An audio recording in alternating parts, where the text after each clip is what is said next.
Hey guys, welcome to my YouTube channel nursing education.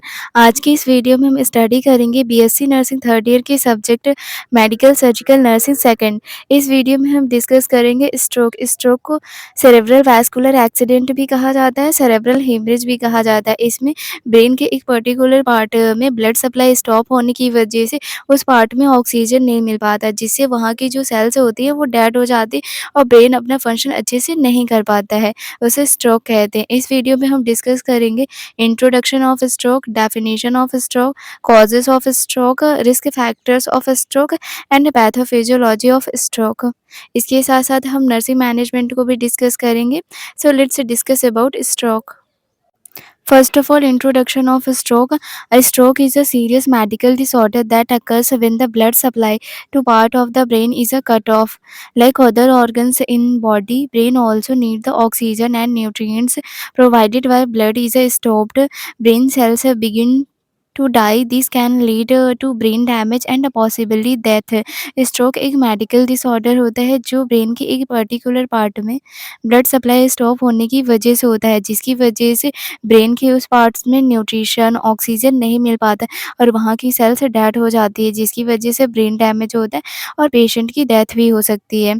This is the introduction of stroke. अब हम देखेंगे definition of stroke. Stroke is an infarction death of a specific portion of brain due to interruption of blood flow that results to neurological deficit और loss of a brain function. Stroke brain के एक particular part में blood supply stop होने की वजह से होता है, जिसकी वजह से ब्रेन का वो पार्ट डेड हो जाता है और ब्रेन के जो फंक्शन होता है वो अफेक्ट होता है, न्यूरोलॉजिकल डेफिसिट देखने को मिलती है और ब्रेन अपना काम अच्छे से नहीं कर पाता है। This is the definition of stroke. अब हम देखेंगे causes of stroke. First, thrombosis. Thrombosis का मतलब होता है blood clot. Blood clot in a blood vessels of brain and neck. जब ब्रेन और नेक की जो ब्लड वेसल्स रहती है उनमें ब्लड क्लॉट प्रेजेंट होता है, जिसकी वजह से ब्लड सप्लाई स्टॉप हो जाती है ब्रेन में और पेशेंट को स्ट्रोक हो सकता है।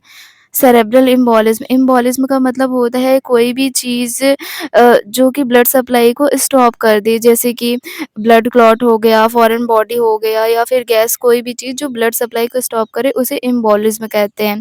The condition in which an embolus becomes lodged in an artery and obstruction of blood flow। और जब इम्बोलस आर्टरी में प्रेजेंट होता है, जिसकी वजह से ब्लड सप्लाई स्टॉप हो जाती है, तो पेशेंट को स्ट्रोक हो सकता है। Ischaemia, low blood supply in any part of brain. जब ब्रेन के किसी पार्ट में ब्लड सप्लाई की कमी होती है, जिसकी वजह से ऑक्सीजन की भी कमी हो जाती है और ब्रेन का वो पार्ट डेड हो जाता है ऑक्सीजन की कमी की वजह से, तब पेशेंट को स्ट्रोक हो सकता है। Vascular compression, when compression. When के कंप्रेस होने की वजह से भी ब्रेन में ब्लड सप्लाई नहीं होगी सही से और पेशेंट को स्ट्रोक हो सकता है। Artery spasm, artery contraction. Artery के कॉन्ट्रैक्ट होने की वजह से भी पेशेंट को स्ट्रोक हो सकता है। These are causes which is responsible for stroke। अब हम देखेंगे risk factors of stroke. Hypertension. जिन पेशेंट को हाइपरटेंशन रहता है, जिनका ब्लड प्रेशर ज़्यादा रहता है, उन्हें रिस्क रहता है स्ट्रोक होने का। एथेरोस्क्लेरोसिस। एथेरोस्क्लेरोसिस का मतलब होता है आर्टरीज में कोलेस्टेरॉल जमा हो जाना। जब आर्टरीज में कोलेस्टेरॉल जमा होने लगता है तो ब्लड सप्लाई सही से नहीं हो पाती और पेशेंट को स्ट्रोक हो सकता है। Diabetes mellitus. जिन पेशेंट को डायबिटीज़ रहता है उन्हें स्ट्रोक हो सकता है। Cigarette smoking. जो पेशेंट स्मोकिंग करते हैं उन्हें भी स्ट्रोक हो सकता है। Emotional stress. और जिन पेशेंट को बहुत ज़्यादा स्ट्रेस रहता है उन्हें स्ट्रोक हो सकता है। डिसलिपिडेमिया। और जिनके ब्लड में बहुत ज़्यादा लिपिड की मात्रा होती है उन्हें भी स्ट्रोक हो सकता है। कैरोटिड ब्रूइड। कैरोटिड ब्रूइड का मतलब होता है कैरोटिड आर्टरी में एथेरोस्क्लेरोसिस हो जाना, मतलब कि कैरोटिड आर्टरी में कोलेस्टेरॉल जमा होने की वजह से पेशेंट को स्ट्रोक हो सकता है। Red blood cell disorders. Red blood cell disorders की वजह से पेशेंट को स्ट्रोक हो सकता है।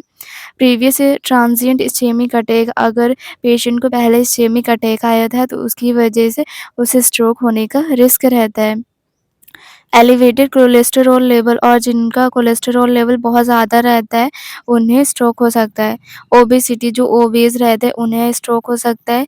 ओरल कॉन्ट्रासेप्टिव से। जो वुमेन कॉन्ट्रासेप्शन के लिए ओरल पिल्स यूज़ करती है उन्हें स्ट्रोक हो सकता है, फ़ैमिलियल हिस्ट्री और जिनकी फ़ैमिली में स्ट्रोक की हिस्ट्री रहती है, उससे रिस्क रहता है स्ट्रोक होने का। फ़िज़िकल इनएक्टिविटी और जो पर्सन फ़िज़िकली कोई एक्टिविटी नहीं करते, उन्हें भी रिस्क रहता है स्ट्रोक होने का। These are the risk factors of stroke. अब हम डिस्कस करेंगे pathophysiology of stroke. Due to causes, for example thrombosis, embolism, haemorrhage, इनकी वजह से स्ट्रोक होगा। पार्शियल और complete obstruction of a cerebral blood flow, thrombosis की वजह से सेरेब्रल ब्लड फ्लो ऑब्स्ट्रक्टेड होगा, मतलब कि ब्रेन में ब्लड सप्लाई स्टॉप हो जाएगी, पार्शियली या कंप्लीट ब्लड सप्लाई स्टॉप हो जाएगी ब्रेन में। Decrease oxygen supply to brain, और जब ब्लड सप्लाई सही से नहीं होगी ब्रेन में, ब्लड सप्लाई डिक्रीज़ हो जाएगी ब्रेन में, तो ऑक्सीजन सप्लाई भी डिक्रीज़ हो जाएगी ब्रेन में, जिसकी वजह से इस्चेमिया होगा। इस्चेमिया का मतलब होता है reversible damage in a brain cells, brain की जो सेल्स रहेंगी उनमें रिवर्सिबल डैमेज हो जाएगा ऑक्सीजन की कमी की वजह से। उसके बाद necrosis in a affected part of a brain, और फिर ब्रेन की जो सेल्स रहेंगी उनमें नेक्रोसिस होगा।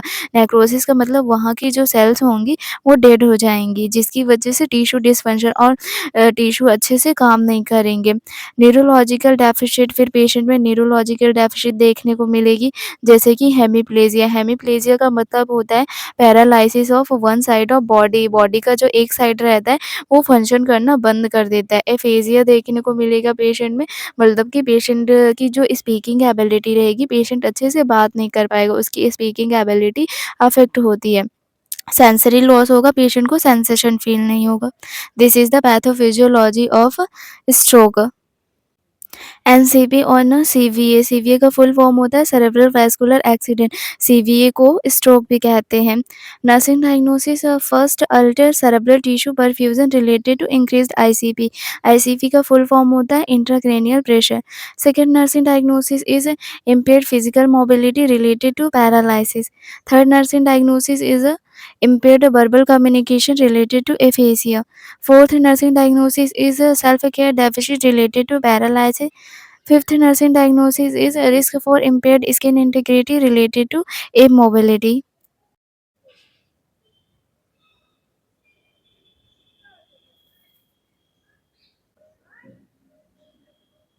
This is all about cerebral vascular accident or stroke.